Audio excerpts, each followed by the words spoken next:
अस्सलाम वालेकुम जी, आप देख रहे हैं प्रोग्राम हॉटलाइन में हूं फैसल रहमान इस्लामाबाद स्टूडियो से लाइव। नाज़रीन, आज के प्रोग्राम में हम गुफ्तगू करेंगे, थोड़ा सा एक नज़रसानी करेंगे बजट बराए साल 2012-2013 पर। कुछ हलकों का जिनमें इंडस्ट्रियलिस्ट, ट्रेडर्स और बिजनेसमैन हैं, वो कहते हैं कि जनाब ये एक अच्छा बजट है उनके हिसाब में, प्रोवाइडेड कि इसके बाद कोई मिनी बजट्स आगे ना आए। बहुत सी अच्छी इसमें चीज़ें हैं। जीएसटी को एक स्टैंडर्ड उसके स्लैब्स को कम करके अब 16% पे लाया जा रहा है, बहुत जगह पे 19.5 भी था, 17 भी था। ये भी एक अच्छी खुशाइन बात है। नए टैक्सेस एज सच उस तरीके से इंट्रोड्यूस नहीं किए गए, ये भी एक खुशाइन बात है। लेकिन मेन काफ़ी सारे ऐसे लोग भी हैं जो ये कहते हैं कि जी कुछ टारगेट्स बहुत ज़्यादा over optimistic, over ambitious targets रखे गए हैं। थोड़ा सा नजरसानी करेंगे उसके ऊपर भी। क्या ये जब भी हम बात करते हैं जी आम आदमी, तो ठीक है 20% आपने इजाफा भी किया तनख्वाहों में, पेंशन्स में, और ठीक ठाक एक बड़ी रकम उसके लिए मुख्तस की गई। इसके बाद बहुत सी चीज़ों को रिवाइव करने के लिए बात की गई। बहुत सारे और बेसिक इनकम सपोर्ट फंड के लिए 70 अरब रुपए मुख्तस किया गया, जो डायरेक्टली लिंक करता है गरीब लोगों के साथ। और इसके अलावा बिजली के ऊपर 183 अरब, उसके अलावा जितना पैसा और चाहिएगा ये भी कमिटमेंट की गई जनाब डॉक्टर अब्दुल हफीज शेख साहब की जानिब से। अब देखना यह कि इस साल का जो बजट है, बहुत से लोग ये भी कहते हैं जो कि एंटी गवर्नमेंट सेंटिमेंट्स रखते हैं, let's put it this way, वो कहते हैं जनाब कि ये गवर्नमेंट तो ये भी कह देती कि अगर जनाब हम 2000 गुना तनख्वाहें मजीद बढ़ा देंगे 6 माह के बाद, तो इन्होंने कौन सा देना था या इनकी तरफ से कौन सा था। तो ये बड़े सारे एक क्वेश्चन मार्क्स भी हैं कि क्या ये एक वायबल रियलिटी पे बेस्ड बजट है या सिर्फ जमा तफरी का एक कॉन्सेप्ट दिया गया।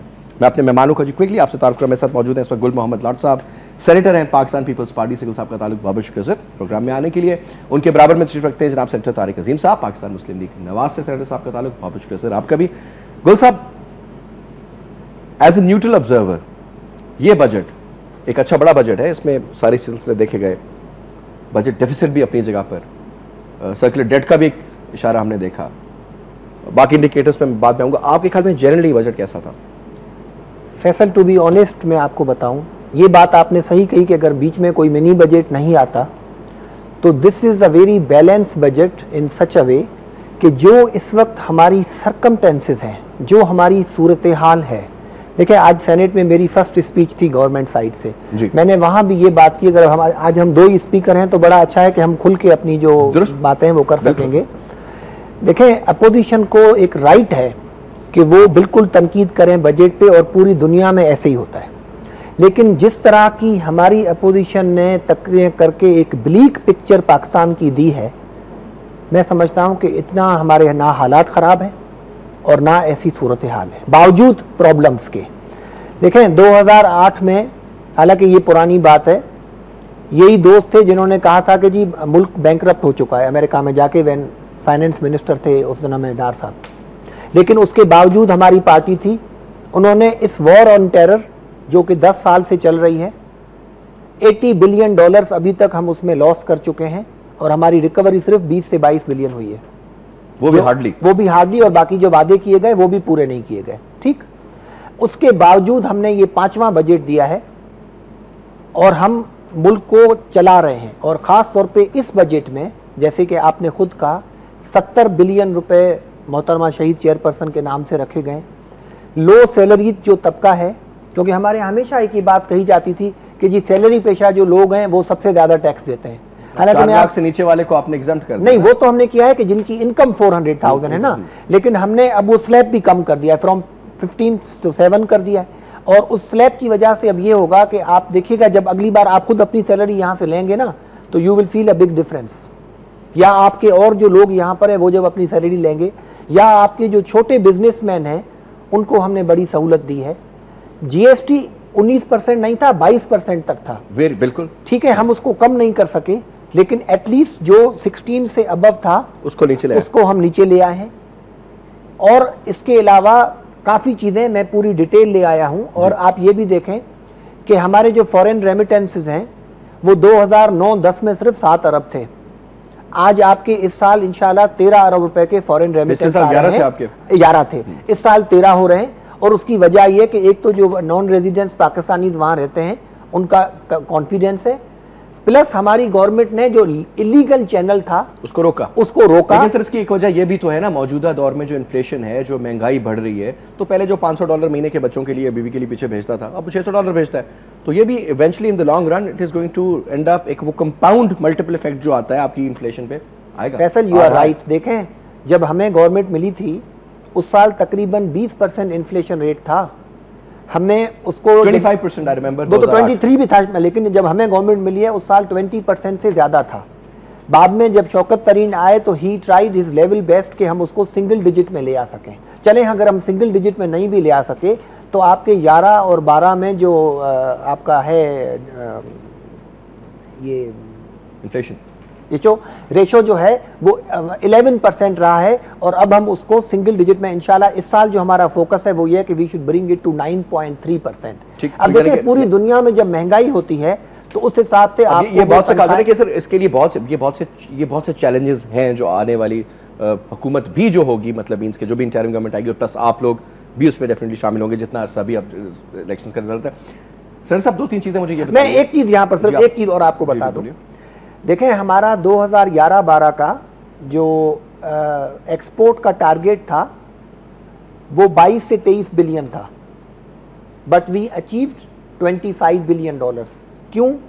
क्योंकि पूरी दुनिया में कॉटन और टेक्सटाइल की रेट्स बढ़ गए ड्यू टू हैवी रेन्स या उनका वहाँ क्रॉप जो डैमेज हुआ। तो सब ने कहा कि जी ये तो चूंकि वर्ल्ड वाइड कॉटन के रेट बढ़ गए थे इसलिए 25 बिलियन अचीव हो गया। लेकिन अगर आप इस साल की फिगर देखें 11-12 की जो फिगर है तो 9 मंथ्स में हमने 100 million compare to last year 10-11 से ज़्यादा किए हैं।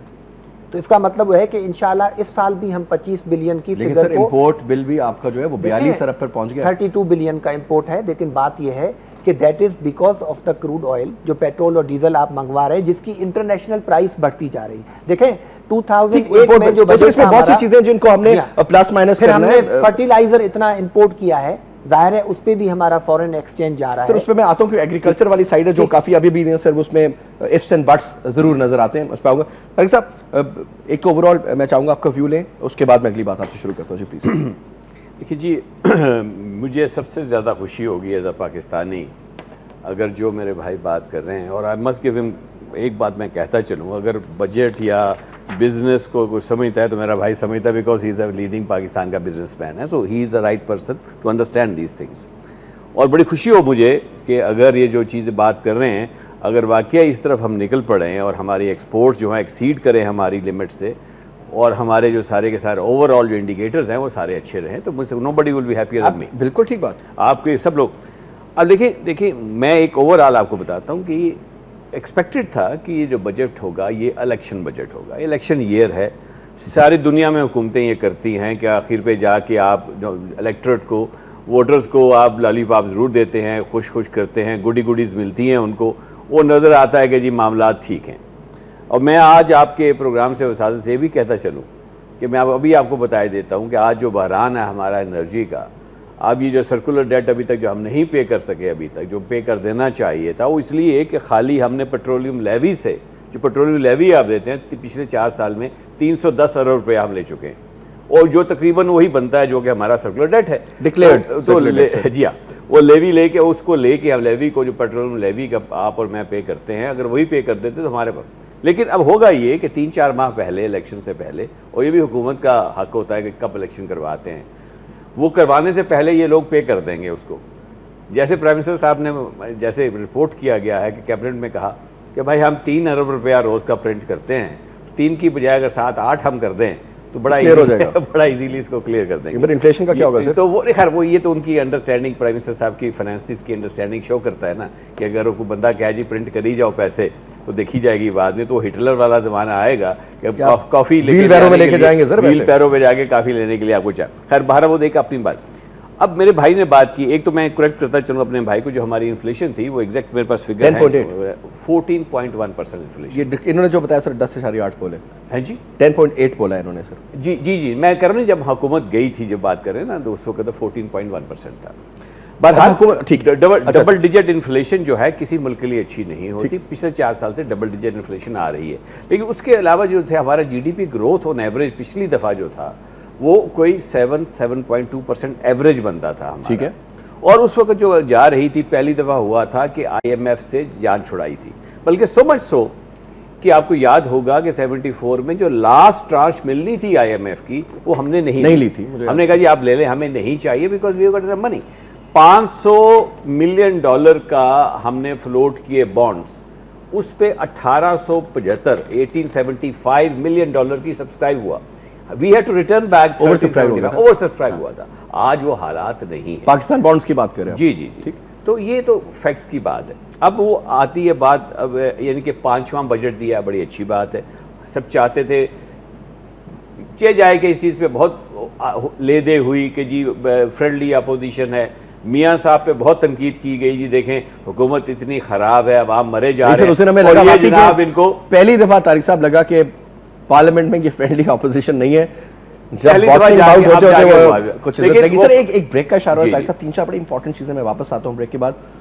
एक इंपॉर्टेंट चीज़ ये कि जो हमारा जो कहा जाता है जी इन्फ्लेशन की बुनियादी जो हमारा जो एक पूल है उसमें फूड इन्फ्लेशन का 40% हिस्सा, इस दफ़ा उसको भी मिनिमाइज करके 32% पे लाया गया, जिसकी वजह से टेक्निकली इन्फ्लेशन का ओवरऑल जो एक इंडिकेटर है वो कम शो कर रहा है।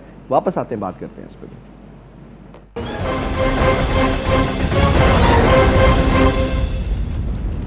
Welcome back. तारिक साहब, 3-4 जो आप बातें करते हैं उसमें इंपॉर्टेंट चीज़ें सर जो बहुत बड़े कहा जा रहा है कि चैलेंजेस हो गए हुकूमत के लिए। एक है सर इन्फ्लेशन, नोट छपना, रेमिटेंसेस ज़्यादा क्वांटिटी में आना। हालांकि हमारी 6.5% ग्रोथ हुई है तामीर के हवाले से, जो कि कंस्ट्रक्शन के एरिया है। अमूमन रेमिटेंसेस साइड पर ज़्यादा लगते हैं, बाकी खाने पीने का एक तो वो आ गया। दूसरा सर नोट छपना बड़ा इंपॉर्टेंट फैक्टर। तीसरा सर जो आबादी का तनासुब है इस वक्त सर, अब रिसेंट सर्वे कहता है कि 20 करोड़ के करीब, मेजॉरिटी यंगस्टर्स। सो काफ़ी सारी चीज़ें ऐसी हैं सर जो इफ्स एंड बट्स के क्वेश्चंस रेज कर रही हैं। थोड़ा सा मैं चाहूँगा सर रोशनी डालें कि एक्चुअल फिगर्स कैसे मिले हैं और किस तरीके से हम एनालिसिस करें। देखिए, हमारा कभी भी जो सेंसस हमारा होता है, मर्दमशुमारी जो होती है, बदकिस्मती की बात है कि वो बहुत ज़्यादा एक्यूरेट नहीं होती, और इसकी वजह से आपके फिगर जो सारे के सारे होते हैं वो सारे के they go out the window. अगर आप डिवाइड कर रहे हैं पूरी हमारी income divided by our population, that gives you per capita income. सीधी बात है, पर कैपिटा इनकम की बात ले लें आप। फिर जो हमारी प्रॉब्लम आ रही है कि जो हमारी देहातों की आबादी है वहाँ पे जो हमारा सेंसस होता है वो सबसे ख़राब होता है। वहाँ पे शहरों में तो पढ़े लिखे लोग थोड़े होते हैं, आपके वो जाके प्रॉपर आपके पास फैक्स फिगर मिल जाते हैं। मकानों के नंबर हो गए, इस गली का नंबर हो गया तो आपकी कुछ हो जाती है। जब देहातों में जाते हैं, जो हमारी ऑलमोस्ट 60 to 70% आबादी जहाँ पे रहती है हमारी, वहाँ पे सेंसस की जो फिगर्स हैं वो कभी भी हमारे ठीक नहीं हुए। वो जो भी फिर स्टेटिस्टिक्स वाले जो हैं, जो इकोनॉमी पे जो वर्क करते हैं, उनके लिए प्रॉब्लम क्रिएट होती है ज़रूर। दूसरी बात आपने कही कि जी आपका कि हमारी जो प्रिंटिंग की, पैसे प्रिंटिंग की, अब ये कॉमन एक है डेफिनेशन है कि too much money chasing too few goods. अगर बहुत सारा पैसा लोगों के पास आ जाए, इन्फ्लेशन की है टिपिकल, लाट सब जानते हैं इन्फ्लुएंस की है। अब पैसे प्रिंट करते जाओ आप धड़ाधड़, सिर्फ इस वजह से तनख्वाह में इजाफा अच्छी बात है, लेकिन ये भी रिजल्ट करेगा ना सर 20%। एग्जैक्टली, वो बड़ी प्रॉब्लम आएगी आपको। उसमें आपको थोड़ा सा बेल्ट अपनी टाइटन करनी पड़ती है, अपने रहने में आप करें। सबसे बड़ी बात है कि ये बैलेंस शीट जो है आपकी इकोनॉमी में, इट इज़ टू थिंक ना, एक एक्सपेंडिचर है और एक इनकम है। अगर आप इनकम अपनी नहीं बढ़ा सकते किसी वजह से भी, जैसे आजकल हमारे पास गैस नहीं है, बिजली नहीं है, फैक्ट्रियां बंद हो रही हैं, तो आपकी वो जो है आपकी इनकम, उस पर एक्सपोर्ट पे भी आपको फर्क पड़ेगा। फैक्ट्रीज जो है हर चीज अपना एक्सपोर्ट नहीं, तो उस पर आप कम से कम अगर फिर दूसरी साइड पे जो बैलेंस कर सकते हैं, अपना एक्सपेंडिचर आप कम कर दें। लेकिन हमें अफसोस की बात यह कि हुकूमत जो है इसमें नाकाम रही है अपना एक्सपेंडिचर। अगर आप सिर्फ खाली प्रेसिडेंट हाउस के एक्सपेंसेस लगा लें, प्राइम मिनिस्टर हाउस के एक्सपेंसेस लगा लें, उनके सेक्रेटरिएट्स के एक्सपेंसेस लगा लें, उनके ट्रैवल का लगा लें, आपको हैरानगी होगी कितने हैवी एक्सपेंसेस हैं। अभी प्राइम मिनिस्टर साहब गए, यूके गए थे। अभी यूके वालों ने सिर्फ 6 बंदों को इनवाइट किया था कि आप आइए यहाँ पे इराक के लिए। अब मुझे ये बताइए 6 की बजाय 86 बंदों को लेके जाने की क्या तुक सर? हर दौर में रीत रही है ना। नहीं, मैं ये नहीं कह रहा कॉम्पनसेट कर रहा हूं, कुछ को मजे करा रहे हैं, कुछ को जी मैं बिल्कुल कंपेयर नहीं कर रहा कि पिछली हुकूमत ने, उन्होंने बहुत सारी गलतियां की होंगी। तो मैं ये कह रहा हूँ जो भी हुकूमतें वक्त होती है उनकी कोशिश ये होनी चाहिए जो उनकी पहले ही हुकूमतें माजी में जो गलतियां हुई हैं उनसे सीखा जाए, उनसे सीखा जाए। एक बात आपने कही थी इससे पहले, जो कहा था आपने कि जी टैक्सेस नहीं लगे, और 5वां ये 7 लाख बंदों को लास्ट ईयर उन्होंने कहा था हम टैक्स नेट में लाएंगे, लाख के नोटिस भेजेंगे, 34,000 शामिल हुआ, वो भी निचले तबके का। ये टोटल हमारी जो फिगर जो है जी वो है 28 लाख बंदा जो है वो रजिस्टर्ड है। उनमें से 18 लाख जो है वो फाइल करते हैं, लेकिन पे सिर्फ 15 लाख करते हैं। अब 20 करोड़ की आबादी में से अगर सिर्फ 15 लाख बंदे सिर्फ टैक्स पे करें, टैक्स टू जीडीपी, और उसमें नहीं, एक और बड़ी बात है कि उस 15 लाख में से 12 लाख जो हैं वो कारपोरेट कस्टमर्स हैं, यानी कि बड़े बड़े जो मेगा हमारे टाइकून्स हैं वो पे करते हैं। बाकी जो है वो बिल्कुल out of the tax nets है। अब जैसे भी जो भी हुकूमत हो, चाहिए पिछली हुकूमत भी प्रॉब्लम उनको यही रही किस तरीके से इसको इंक्रीज़ किया जाए। टैक्स को इंक्रीज़ करने की बजाय अगर आप टैक्स बेस इंक्रीज़ करें वो ज़्यादा बेहतर। सर हमेशा से कोशिश है, लेकिन काफ़ी देखिए ना सर, फिर अभी बात आती है तो 2-3 चीज़ें मुझे बताइएगा। एक तो सर ये कि हफीज़ शेख साहब ने कहा कि 25% टैक्स बढ़ा है, वो इंपोर्ट बिल बढ़ने की वजह से लोग कहते हैं कि हुआ है, उसमें कोई हुकूमत की उसमें कोई अमल दखल ऐसा नहीं था क्योंकि टैक्स बेस नहीं बढ़ी। एक तो बात ये। दूसरी सर मुझे चीज़ ये बताएं कि जो अभी हमें कहा जाता है कि जनाब मुल्क में इस वक्त जो सूरत हाल है हमारी डेट पेमेंट की, वो सर इस तरह की है कि हमें, बल्कि इशारा भी दे दिया उन्होंने कि वो दोबारा से IMF की तरफ जाएंगे, पैसा लेंगे, उसको अपने स्टेट में डालेंगे। और तीसरी चीज़ के साथ साथ जो रिलेट करती है सर कि आपका फॉरेक्स रिजर्व्स कमर्शियल बैंक्स को निकाल दें, जो पीछे बच गया 3.5 अरब आपने IMF को देने हैं, जो बाकी पीछे बच गया सर वो 1.5 माह की एक्सपोर्ट बिल के बराबर होगा। How will you manage?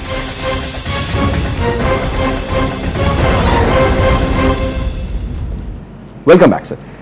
Doctor साहब, जो आपसे मैंने एक फिगर की बात की थी, due to the electricity shortage जो पैसा हम बना सकते थे और उस पर जो फिर टैक्सेस कलेक्ट होने थे वो एक अलग कंपाउंड इफेक्ट है। अगेन वो जो बात सर कहा जा रहा है 1000 से 1200 अरब रुपया हमने साल का लूज किया just because of unavailability of energy.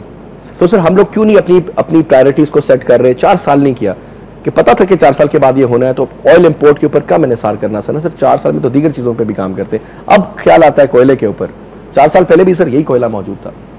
मतलब व्हाई डोंट वी प्रायोरिटाइज? कहा जाता है सर कि पहले कोयले से शुरू करते हैं, फिर इस पे आते हैं। ठीक, मेरा ताल्लुक थर से है, बिल्कुल ऐसे, जहाँ बेसिकली ये कोयला बनता है, मतलब आई मीन जमीन से निकलता है। मैं प्रोग्राम शुरू होने से पहले भी तारिक साहब से यही बात कर रहा था कि it is very very unfortunate कि दुनिया में 1-2 कंट्रीज और भी ऐसी हैं हमारे पास। दुनिया में नॉट रॉन्ग सर, आपकी अपनी कोल माइन भी है ना? नहीं, मेरी कोई। अच्छा, आपकी coal mine? I don't have. मैं सरकारी मैंने कभी कोई फैसिलिटी अपनी, कभी पार्लियामेंट दौर में कोई फैसिलिटी नहीं दी। ठीक ठीक। हमारे इलाके में ग्रेनाइट भी है, उस इलाके से मेयर मेरे फादर 3 बार मेंबर भी रहे, लेकिन हमने कभी मार्बल ग्रेनाइट सर कितनी बड़ी एक्सपोर्ट है, अनफॉर्चुनेटली एक्सपोर्ट बहुत ज्यादा, लेकिन हमने कभी उसका भी कोई, सर कहते हैं $2 बिलियन से ज्यादा की एक्सपोर्ट पोटेंशियल है मार्बल ग्रेनाइट। मैं आपके कोयले पे आऊं। Pink marble. जी, कोयले में मसला क्या हुआ है कि हमने काफी कंपनियों से बातचीत की और ये हमारी शहीद चेयरपर्सन के सेकंड दौर से ये बातचीत चल रही थी, लेकिन जब कोयले को डिग करने का टाइम आया तो पता चला कि first 30 metre is a water, जो कि नॉर्मली होता है। उसके बाद नीचे उमूमन पत्थर होता है और उस पत्थर को तोड़ के उसमें से कोयला नीचे से निकाला जाता है। हमारे यहाँ लेयर्स हैं। ठीक है। हमारे यहाँ अनफॉर्चुनेट उसमें सिचुएशन ये है कि after first 30 metre of water एक ऐसी मट्टी निकली है जिसमें सॉल्टिश पानी मिला हुआ है और वो बिल्कुल जैसे कीचड़ वाली मट्टी होती है ना, वो है। अब वो जो पानी उसमें आया हुआ है वो रन ऑफ कच्छ में, जो बदीन से आगे हमारा समुद्र है ठट्टा और बदीन के आगे से वो जमीन से सीपेज हो गए, वो सॉल्ट वाला पानी जो है समुद्र का वो आ रहा है। और अगर वहां पत्थर होता तो ठीक होता, ये तो उसको वो ग्लू करके और कोयले को निकाल। ये बात मुझे खुद समर मुबारक साहब से मैंने 2 मीटिंग्स की हैं और 2-2 घंटे की मीटिंग है जिसमें उन्होंने मुझे खुद ये चीज एक्सप्लेन की है कि जी ये कोयला, हम खुद नाराज थे कि भाई ये कोयला क्यों नहीं निकल रहा है, and why we are not working on electricity. Problem ये है कि आपका वो कोयला तकरीबन वहां से निकलना इज इम्पॉसिबल। अच्छा, तो ऐसे हम लोग क्लेम करते रहते हैं। अब वो अभी पता चला ना, इस वजह से फिर लास्ट ईयर से डॉक्टर समर मुबारक जो है उन्होंने वो गैसिफिकेशन पे चले गए कि अब वो वहां से ड्रिल करके पाइप्स के जरिए वहां से उसमें पहले उन्होंने कोयले को नीचे से लाइट किया है। जापान से टरबाइन मंगाए, जो हमारे सैलाब और जापान के में जो अर्थक्वेक हुआ था उसकी वजह से वो 6-7 महीने वो टरबाइन डिले हो गए। ठीक है। अब वो टरबाइन आ गए, यूज कन्वर्ट हो गया ना, कन्वर्ट हो रहा है कि अब उसमें से गैस निकाली जाए और गैस में से डीजल बनाई जाए, और उसके लिए भी इस साल भी हमारी गवर्नमेंट ने 150 बिलियन रखे। तो ये तो हो गई। दूसरी जो बात आपने की कि इलेक्ट्रिसिटी की वजह से हमारा जो इंडस्ट्रियलिस्ट है वो बाहर चला गया है और हमारे 1000-1200 बिलियन का लॉस हुआ है। I don't agree. मैं खुद इंडस्ट्रियलिस्ट, इकोनॉमिस्ट फिगर देते हैं सर, मैं आपको बता रहा हूँ, सुनिए, आपकी इलेक्ट्रिसिटी बिल्कुल मुल्क में होनी चाहिए। इलेक्ट्रिसिटी के बगैर किसी मुल्क की जो तरक्की है वो मुमकिन नहीं है। उस पर हमें सीरियसली काम करना चाहिए और जितनी हमें उसमें उस चैलेंजेस को जिस तरह हमें हल करना चाहिए था शायद हम उस तरह उसको नहीं कर सकें।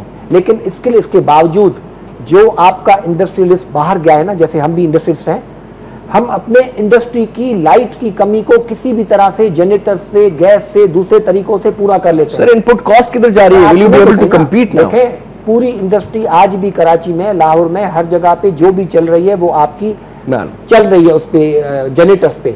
असल जो आपकी वजह है ना वो है लॉ एंड ऑर्डर। जब तक हमारा लॉ एंड ऑर्डर कंट्रोल नहीं होता, अब आज मेरे कुछ दोस्त कराची के हमारे सेनेटर्स हैं, I will not like to name anybody, मेरी उनसे बात हो रही थी। सर वो मुझे सर मैं चाहूंगा आगे भी चलूँ सर, एक चीज मैं बाद में आऊंगा। फेडरल गवर्नमेंट आपकी, ANP की हुकूमत जो कि आपके एलाइज है वहां पर, आपकी हुकूमत के वजीर आला सूबे बलूचिस्तान में, सिंध में आप लोगों की गवर्नमेंट, अदर देन पंजाब जिसमें भी ठीक ठाक आपका नंबर गेम है, तो सर फिर लॉ एंड ऑर्डर का मतलब you have been an absolute failure. You means your government. No, Rahman Malik साहब जो है वो फिर नहीं, दावे ऐसा नहीं है। देखें आप सर, इधर यू एक्सेप्टेड, मिलियंस लोग जब आपके मुल्क में इलीगल होंगे, जब आपके मुल्क में पूरा हथियार हर तरफ बगैर लाइसेंस के फैला हुआ होगा, किसकी हुकूमत है? पॉसिबल। फैसल शहरों में जाके आप डोर टू डोर ये कार्रवाई पीपल्स पार्टी की गवर्नमेंट 88 में भी कर चुकी है। 18-20 करोड़ की आबादी में जो सर 2 करोड़ असला, ये तो सर डेंसिटी असले की सोच से बाहर है सर। मैं ऐसा लगता है पता नहीं कैमरून में पैदा हुए हम लोग। मैं सर मैं चाहूंगा तारिक अजीम साहब सर फिस्कल डिसिप्लिन पे थोड़ा सा रोशनी टू डालिए। बात को कम कीजिए। I want you to also थोड़ा चीजें मैं बात कर रहा था कि 5वां बजट दिया जा रहा है, बहुत इसका धूम इसकी मची हुई है जी। 5वां बजट बड़ी अच्छी बात है जी। 5वां बजट एक क्या है इसके अलावा सर उन्होंने कहा लियाकत अली खान साहब से भी टाइम कम ज़्यादा। अब उसमें आपने देखा होगा कि उस दिन पाकिस्तान का कोई अखबार नहीं था जिसमें हाफ पेज का इश्तिहार ना आया हो। ठीक है, क्या ये अच्छा होता कि बजाय इस चीज़ को आज़ाद बनाने के ये कहते हमने 5 साल में हमने ये काम लोगों के लिए किए। आपने नोटिस किया होगा कि उसमें कोई बात ये नहीं की गई हमने ये चीज़ें अचीव की, क्योंकि इसलिए कि दूसरे दिन इकोनॉमिक सर्वे आना था जिसमें था कि सारे के सारे अहदाफ जो हैं, सारे टारगेट्स हमने मिस कर दिए हैं। अब अगर आप स्पीच देखें उस दिन गवर्नर स्टेट बैंक साहब ने क्या कह रहे हैं, वो कह रहे हैं जनाब कि जी यहाँ पे करप्शन इतनी ज़्यादा है, 3 अरब रुपया रोज़ प्रिंट कर रहे हैं, 5 अरब की जो है डेली करप्शन है गवर्नर स्टेट बैंक। और साथ क्या वॉल स्ट्रीट जर्नल को इंटरव्यू दिया जी और साथ से रिवर्स कर दिया, उसको पेपर में डाल दिया। साथ क्या कह रहे हैं, क्या बोलते हैं, साथ क्या कह रहे हैं गवर्नर साहब? साथ कह रहे हैं जी हम आल्दो मेरा जो स्टेट बैंक है it is an autonomous body, लेकिन I dare not return a cheque. Government का चेक आता है, पैसे होते नहीं है, लेकिन मैं बाउंस नहीं कर सकता उस चेक को। ये आप फैक्ट की बात कर रहा हूँ। हेल्पलेसनेस। दूसरे दिन जब हमारे वजीर खजाना स्पीच करते हैं, उससे पहले जो प्री इलेक्शन उन्होंने प्रेस कॉन्फ्रेंस की है उस पर उन्होंने यही बात कही कि जी इतनी बड़ी बड़ी लॉबीज हैं, ऑयल इंपोर्ट लॉबी है, एग्रीकल्चर लॉबी है, हमारे बैठे हुए हैं पार्लियामेंट के अंदर बंदे, और मैं हेल्पलेस हूँ। स्टेट बैंक का गवर्नर कह रहा है जी मैं हेल्पलेस हूँ, आपका वजीर खजाना कह रहा है जी मैं हेल्पलेस हूँ। तो भाई बात कहाँ से बनेगी? कहाँ जाएं हम?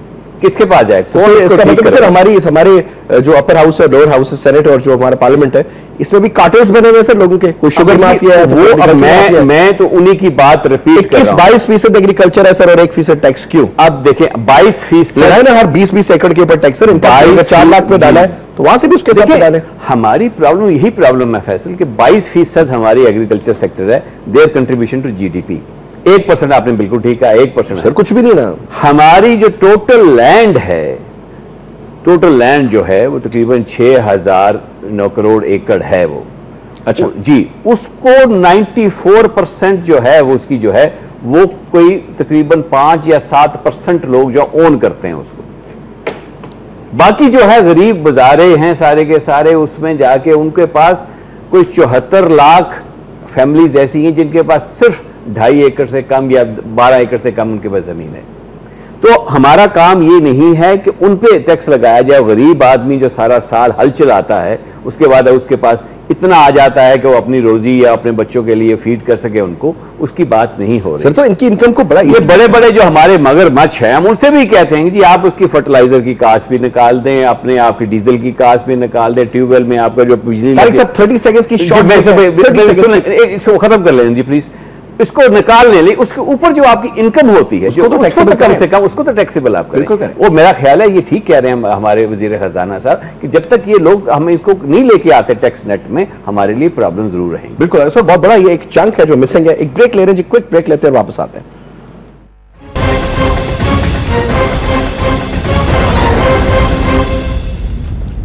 Welcome back. तारिक साहब, फिस्कल डिसिप्लिन पे क्विक एक रोशनी डालें। जो हो गया सर वो हो गया, माजी तो हम नहीं चेंज कर सकते। फ्यूचर में सर ये कि हमारे हर लोगों की तरह बीवियां कहती हैं उनको कि भाई कनाडा का तुम लोग करो, वीजा लगवाओ और ये वो, और निकलो जी पाकिस्तान में हालात नहीं, इतने भी बुरे हालात नहीं है सर। बिल्कुल ये जो बातें करें हमारा मुल्क है सर, इसको ठीक तो हम नहीं कर रहे। लाट साहब ने इससे पहले बात की थी ना, व्हाट शुड बी द अल्लाह वे के फॉरवर्ड? फजल से अल्लाह ताला ने हमें हर कुछ दिया हुआ है। मैं आपको बताऊं, आप मैं कितने कंट्रीज आपको दुनिया गिना सकता हूं जिसके पास एक नहर नहीं है, जिनके पास। हमारे पास दुनिया के बड़े से बड़े दरिया क्या नहीं है सर हमारे पास? सहरा ले लें, माउंटेन्स ले लें, जो चीज सब कुछ है हमारे पास। अगर आप देखें तो हर साल हम कहते हैं बम्पर क्रॉप हुई है। दुनिया का बेहतरीन फ्रूट हमारे पास है, दुनिया की बेहतरीन वेजिटेबल्स हमारे पास। दुनिया का बेहतरीन फ्रूट का बेहतरीन जायका सबसे बड़ी बात। आप दो हमारी स्टेबल डाइट्स हैं, that is wheat and rice. Wheat हमारी हमेशा जो है, हमें कहते हैं 22 मिलियन टन हमारी 21-22-23 हमारी वो 23-24 हमारी राइस अच्छी हुई है सर, आपका शुगर केन अच्छा हुआ है, फीड कॉटन अच्छा हुआ है। Feed we are feeding Iran, we are feeding India, Afghanistan smuggle हो रही है, $1 बिलियन से ऊपर राइस बेचते हैं सर। चीनी है, हम एक्सपोर्ट कर रहे हैं। उसके बाद आप देखिए राइस, दुनिया का बेहतरीन बासमती राइस दुनिया को एक्सपोर्ट कर, यानी कि हमारे पास ना खाने की चीज की प्रॉब्लम है, आपके पास सारे वसाइल हैं, आपके पास सारे मौसम है, आपके पास आप ले लें, सारे मौसम आपके पास है। तो हमारे अल्लाह ताला ने हमें सब कुछ दिया हुआ है। जो चीज़ नहीं हमें मिली अनफॉर्चुनेटली, अच्छी लीडरशिप नहीं मिली हमें। अगर इन्हीं चीज़ों को मैनेज करने के लिए अच्छी लीडरशिप आपके पास होती, मैं आपको बेस्ट कंपनी दुनिया की दे दूं, ब्लू चिप कंपनी आपको ले लें, ग्लेक्सो ले लें, ICI ले लें, जो मर्जी मैं आपको दे दूं, लेकिन अगर आपके पास अहलियत काबिलियत नहीं है उसको रन करने की, 4 दिन में आप उसको दिवालिया कर देंगे। खराब कंपनी में आपको दे दूं, अच्छा बंदा आप बैठा दें, उसको ठीक कर देगा, ये एग्री करेंगे उसके साथ। हमारे पास ये दूसरी बहुत बड़ी चीज हमने टच नहीं किया, वो है हमारे लिए जो नसूर बन गया, वो हमारे लिए वो है जी करप्शन। करप्शन की वजह से आप देखें कि जिसको जब तक हम कंट्रोल नहीं कर पाते, अभी एग्रीकल्चर की बात हो रही है, मैं एक मिसाल आपको देता हूँ। अभी मैं सुन रहा था एक बहुत बड़े हमारे जो हैं जो फर्टिलाइजर जो मैन्युफैक्चर करते हैं पाकिस्तान में, मैं नाम ले लेता हूँ, फातिमा है कि क्या, अपने आरिफ हबीब साहब, वो बात कर रहे थे एक और प्रोग्राम में। वो कह रहे हैं जी मैंने खत लिखा है हुकूमत को कि हमारे पास फर्टिलाइजर पड़ा हुआ है and I am prepare to give only 50% advance पे पाकिस्तान रुपीज में, लेकिन अगर आप बजट देखें तो हमने उसको क्या उसमें रखा हुआ है कि we are going to be importing fertiliser. जुल्म है, इसलिए कि यहाँ से आप लेंगे तो किसी को कमीशन नहीं मिलेगा भाई, बाहर से अगर बिजली में भी सर पावर एंटल का ये प्रॉब्लम। एग्जैक्टली, अब आपके पास बिजली आप ले लें, हम बात कर रहे हैं, हमारे पास इंस्टॉल्ड कैपेसिटी अब जो हुकूमत भी मानती है 21,000 मेगावाट है, जरूरत आपको 16-17 की है। उसमें से अगर आप मेंटेनेंस भी निकाल दें, उसमें से आप कैपेसिटी भी थोड़ी सी निकाल, ब्रेक इवन तो होता ही है ना सर, ब्रेक इवन हर हालत में होता है। लेकिन अगर आप जाके बिकॉज ऑफ योर मिसमैनेजमेंट अगर आप वो सर्कुलर डेट उसके लिए पेट्रोल ही ना दे सकें, ऐसे ही फैसल अगर आपके पास घर में जनरेटर पड़ा हुआ है और डीजल आप नहीं डाल रहे हो तो कहां से मिलेगी आपको? तो ये चीजें ऐसी हैं जिसको कंट्रोल किया जा सकता है, थोड़ा सा लॉ एंड ऑर्डर की मैनेजेबल इश्यूज है। जी बिल्कुल। लॉर्ड साहब अब आपकी तरफ आते हैं सर, ये किक बैक्स को आप खुद आप मतलब समझदार आदमी हैं, और अब तक दुनिया नाम लेके बोलती है सर, और अकाउंट्स बताती है अकाउंटों में भी, कोई मेरे ख्याल में इनके पीछे भी कोई एजेंसी लगानी चाहिए। देखें पूरी दुनिया में इस किस्म के इल्जामात हर सिटिंग गवर्नमेंट पे लगते हैं सर। आप कह सकते हैं कि सर आपके दौर में सर अगर कोई ऐसी चीज किसी कोर्ट में अगर कोई प्रूव हुई हो या कहीं पर अगर कोई प्रूव हुई हो तो हम उसको, मैं देखें पर्सनली करप्शन के सख्त खिलाफ हूँ। हमने एक बंदा देखा सर, आपका मिनिस्टर था जो हज वाले स्कैंडल में अंदर हुए हैं, लेकिन हज वाले स्कैंडल अभी तक अंदर तो हैं, लेकिन अभी तक भी उन पर कोई चीज प्रूव नहीं है। क्यों नहीं हो रही सर? क्योंकि तरीकाकार बड़ा जबरदस्त है सर, ऐसा ब्लैक अभी सर नहीं तरीकेकार की बात नहीं है। सब लोग नीट है, ये ट्रांसफर मैं ये नहीं कह सकता, मैं किसी का कोई जवाब नहीं दे सकता, मैं ये नहीं कह सकता ना, because I am not the जिनके पास कुछ नहीं सर, आज वो ट्रिलियनर्स है, बिलियनर्स भी नहीं सर। मैं नाम लेके जाती तौर पे कुछ लोगों को जानता हूं सर, कि मैं आपको क्या कहूं। अब वो इस चीज का तो आप उन्हीं से पूछें कि उन्होंने ये पैसे कहां से बनाए, मैं तो उनका जवाब नहीं दे सकता, मैं तो अपने आपकी गवर्नमेंट में बैठे हैं सर। नहीं देखें, अगर आपके पास कोई ऐसी चीज है आप सामने लाएं, उनको बुलाएं, सामने रॉकेट साइंस में भी मालूमात होगा। From an average person they have become trillionaires and they can afford to buy 60 crore रुपए का लंदन में फ्लैट। कैसे? ये मुझे सर फॉर्मूला बता दें बस। आप बिजनेस में किसका फ्लैट है लंदन किसी में? का नहीं है सर। नहीं होंगे, मतलब शुरू से लिए अगर किसी के हैं, पहले से लिए हैं, या मैं ये नहीं कह रहा कि किसी ने अभी बनाए या बाद में लिए, कितने करोड़ के बनाए हो सकता है, लेकिन करप्शन हमारे यहाँ है, उसको हमें कंट्रोल करना चाहिए। मैं ये नहीं कह रहा कि हमारे मुल्क में करप्शन नहीं है, लेकिन ये किकबैक्स वगैरह ये बातें हमारे पड़ोसी मुल्कों के लिए भी लगी हैं, हमारे लिए भी लगी हैं, दुनिया की काफ़ी मुल्कों में लगी हैं। हम इस वक्त बात करें, आपने जो मेन सब्जेक्ट उठाया था जिस पे ये भी हम इस पे बात कर रहे थे, एग्रीकल्चर टैक्स पे, I agree with you, I myself are agriculturist but I am in favour of that. आपने 15 एकड़ की बात की, मैं कहता हूं चलें जिन जगहों पे पानी कम है वहां आप 30 से 50, लेकिन जब तक हम अपने टैक्स नेट को नहीं बढ़ाते ना, आपके मल्टीपल प्रॉब्लम्स है इस वक्त। एक तो वॉर ऑन टेरर, आपने खुद अभी जब ब्रेक हुआ था तो आप हिसाब लगा रहे थे कि तकरीबन 200, मैंने तो $80 बिलियन का, आपने $280 बिलियन मल्टीपल इफेक्ट्स में बता रहा हूं, करप्शन को इंक्लूड करके। अब इसका जो 2010 में हमारा फ्लड आया पूरे पाकिस्तान में, $10 बिलियन वर्ल्ड बैंक की रिपोर्ट है कि उसमें हमारा लॉस हुआ है। बिल्कुल ठीक। अच्छा, इस पिछले साल जो सिंध में सैलाब आया उसमें तकरीबन $3.7 बिलियन। अब एक तो हम ऑलरेडी वॉर एंड टेरर में, हमारे पास फॉरेन इन्वेस्टमेंट नहीं आ रही, और उसकी उस वॉर एंड टेरर की वजह से हमारे यहाँ जो धमाके, उस वजह से आज फॉरेनर कोई बाहर से यहाँ आके इन्वेस्टमेंट करने को तैयार नहीं है। तो 670 मिलियन टोटल आपकी, लेकिन उसके बावजूद आप अपने इन्फ्लेशन को अगर नीचे ले आते हैं, अभी यहाँ बातें हो रही थी हमने कि जी हम एक्स्ट्रा नोट छाप रहे हैं। देखें, किसी भी कंट्री के लिए इन्फ्लेशन या डिफ्लेशन दोनों चीजें खराब होती हैं। They should be in the middle, ना ज्यादा डिफ्लेशन हो कि चीजें सस्ती हो जाए लेकिन मेरे पास पैसे ही ना हो कि मैं उसको खरीद सकूं, या चीज इतनी महंगी हो जाए कि मेरे पास कितने भी पैसे हो वो कम हो जाए। आप वाली बात, एक गिलास कॉफी लेने में, both situations are bad, one has to be in between.